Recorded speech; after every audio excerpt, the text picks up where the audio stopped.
This is the Dale T. Mortensen building, which is our international house for students and researchers at Aarhus University. This is a place where you can get all the services you need in one place. You can eat in Dale's Cafe, you can take courses in our conference rooms, you can live in the IC dorm, and you can get practical assistance in the International Center.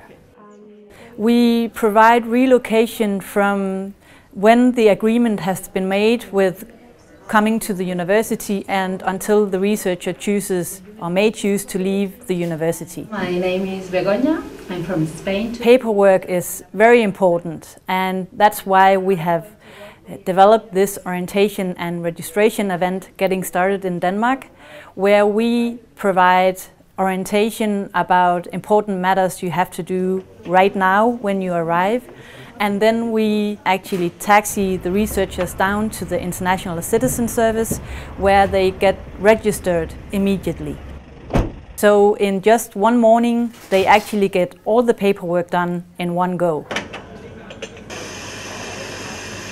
Our aim is that everything is taken care of and the researcher doesn't have anything to worry about from the beginning and to the end of their stay here at Aarhus University.